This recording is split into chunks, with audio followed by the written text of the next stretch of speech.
With the back erect, side cast down, we can make the first determination in our minds voicelessly.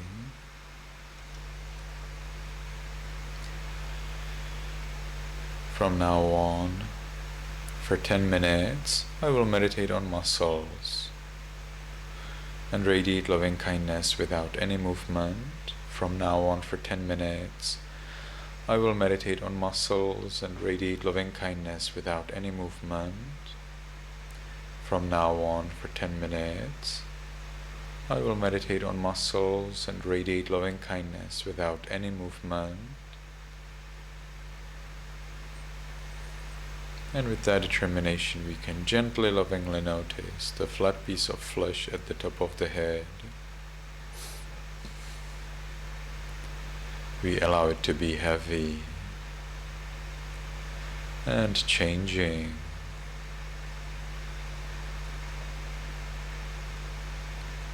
We continue to the forehead,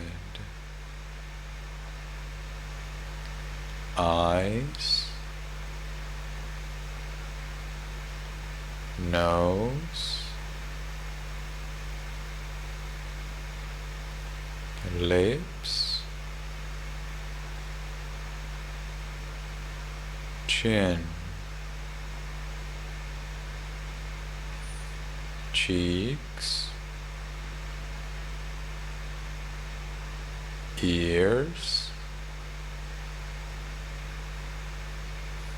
back of the head,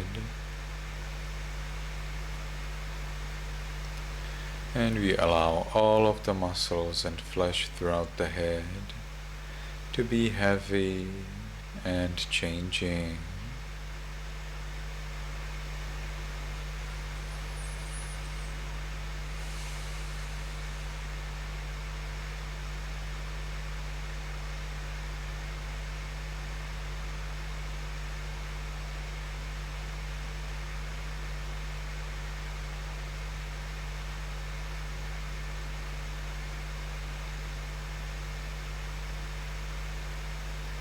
We continue to the neck, shoulders, arms, elbows, forearms, wrists, palms, fingers, tips of fingers, chest, abdomen, back,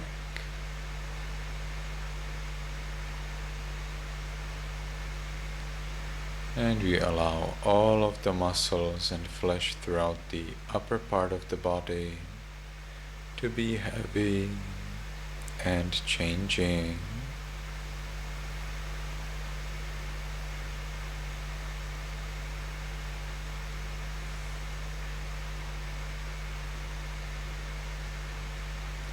We continue to the buttocks, thighs, knees, calves, heels, soles, toes, tips of toes,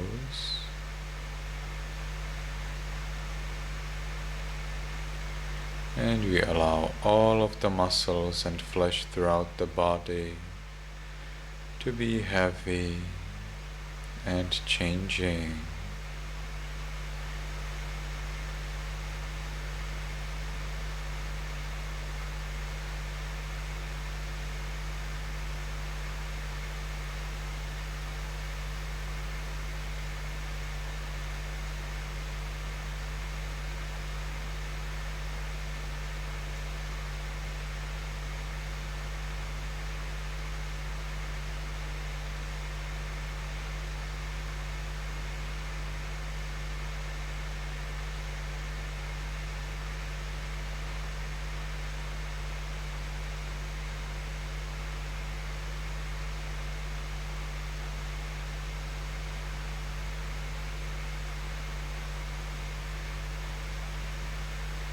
And we observe this freedom.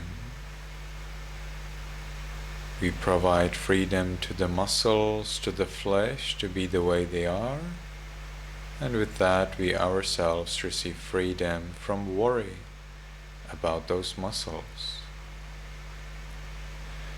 And as we give freedom and receive freedom, we enjoy peace.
Now let's share that peace with other living beings.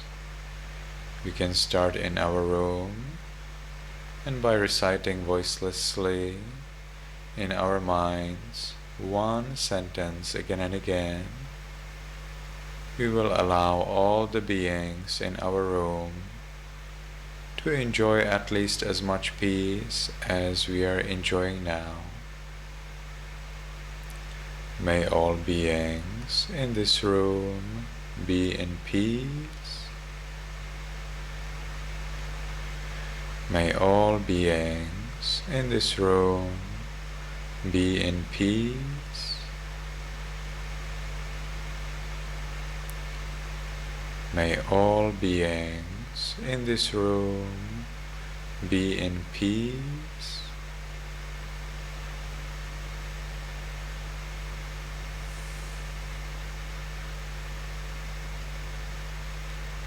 And we will gradually expand our thoughts of loving kindness. May all beings in this building be in peace.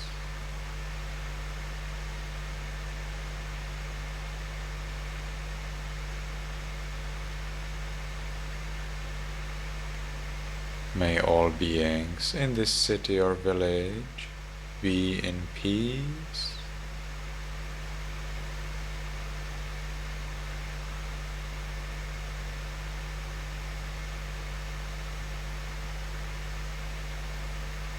May all beings in this country be in peace.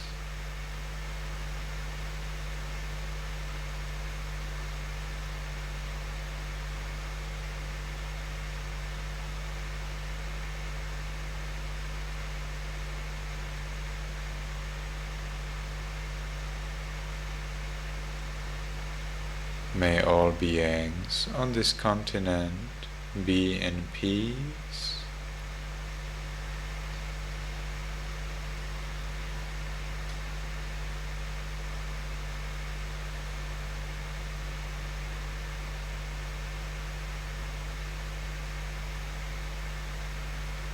May all beings on this planet be in peace.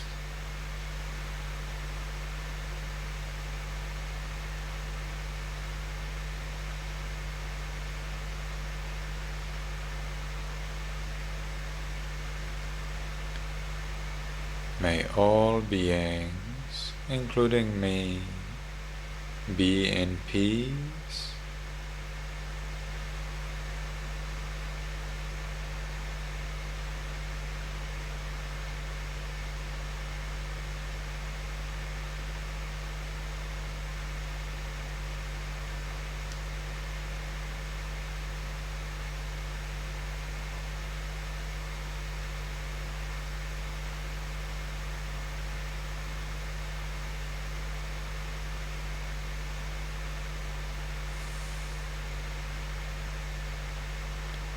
Now, because the time for this sitting is finished, let's make the last determination in our minds voicelessly. From now on, I will always be mindful and shine with loving kindness. From now on, I will always be mindful and shine with loving kindness. From now on, I will always be mindful and shine with loving kindness. And with that determination, we can slowly, mindfully change the way of our sitting.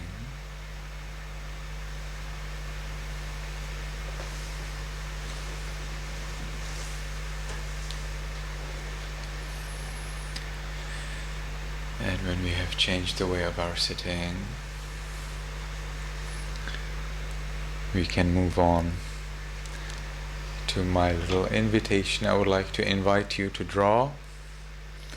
Hopefully you remember we had stories for drawing last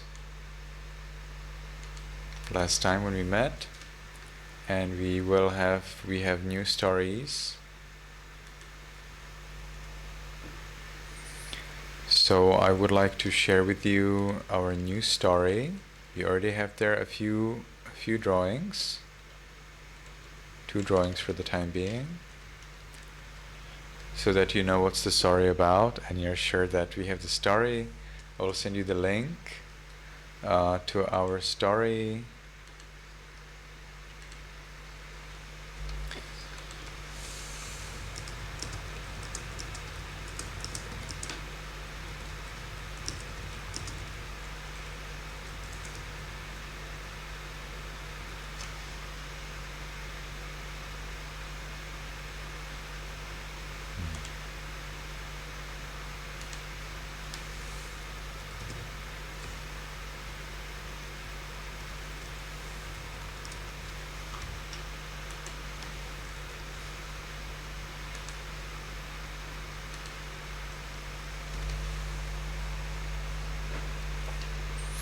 So if you have Viber, now you have access to it.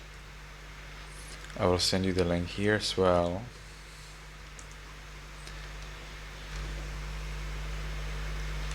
And now I will show you the story itself.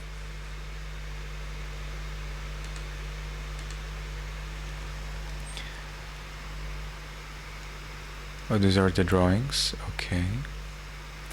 So this time it's the 4th story of the Buddha's previous life, but because it was somewhat long, I decided to make it in parts.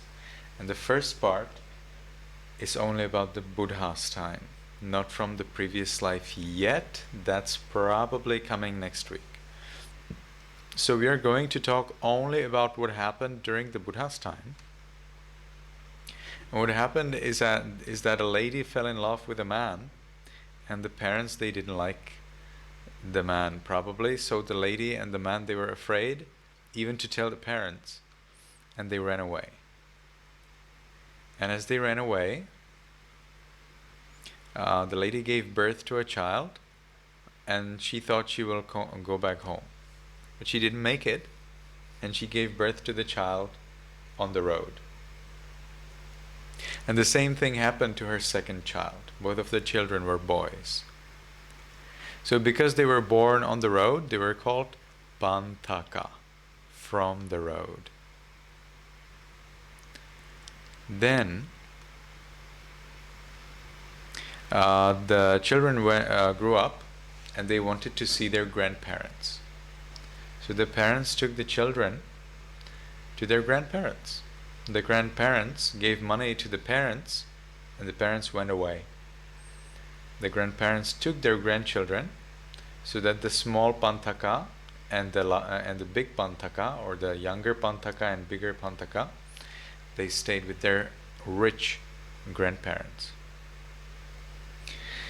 And so these Panthakas, these boys from the road,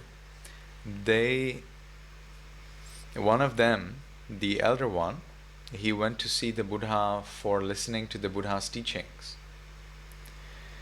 And as he went there with his grandpa, he liked the teaching so much that he decided to become a monk. And he did become a monk, and he gained a lot of knowledge, and he also became fully enlightened. So he totally destroyed all of his greed, hatred, ignorance. Then he thought, this is a good thing, I need to teach this to my younger brother. So he went home and he got his younger brother also ordained as a monk.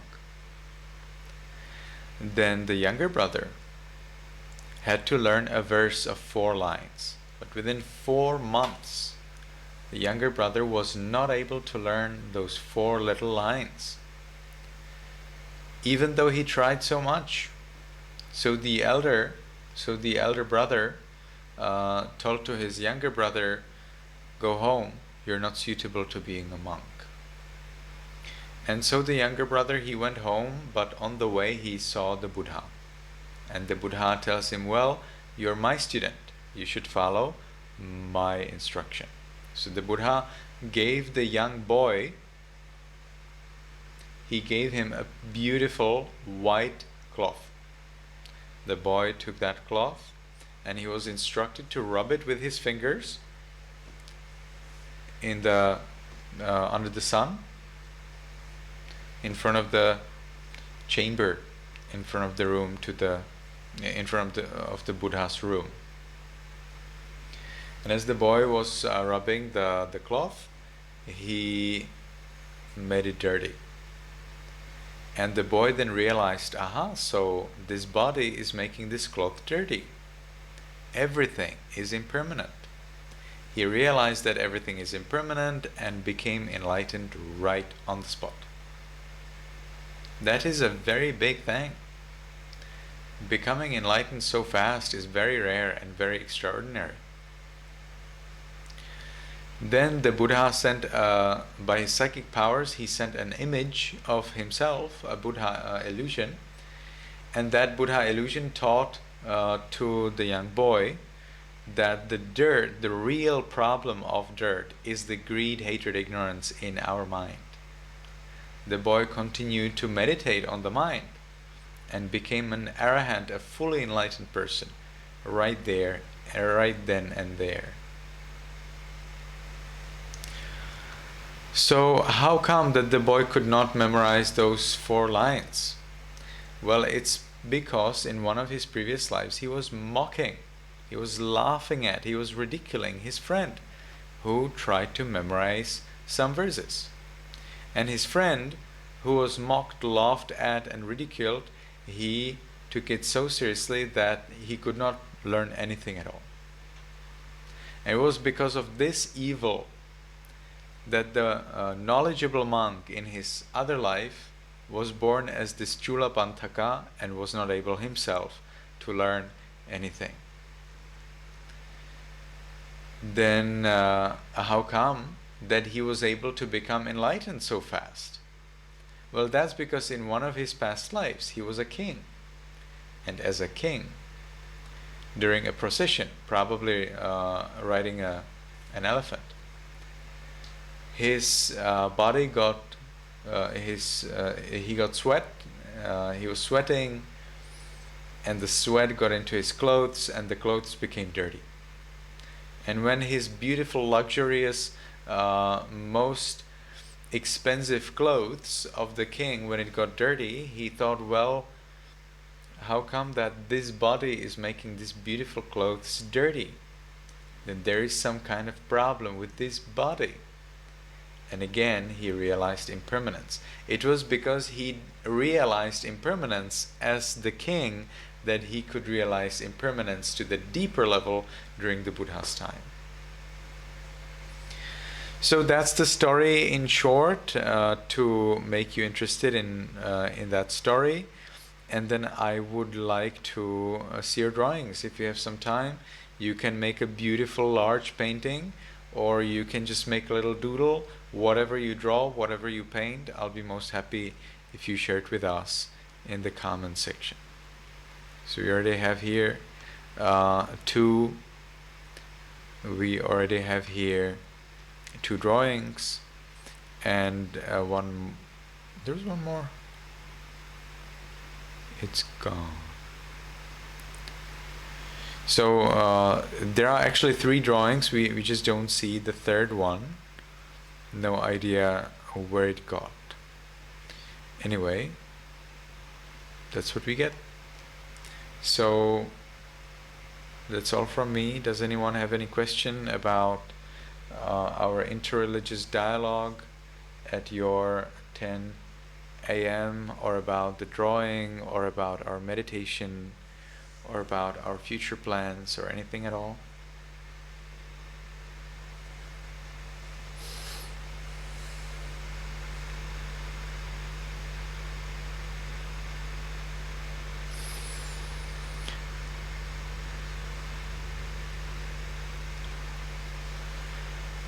Okay, I think this is pretty clear. So thank you everyone for coming. If you find it comfortable, if you like, please come and see us at 10 a.m. of New York time. May you be happy, may you be healthy, may you soon attain the eternal bliss of Nibbana. Everyone, please unmute and say goodbye to this beyond life.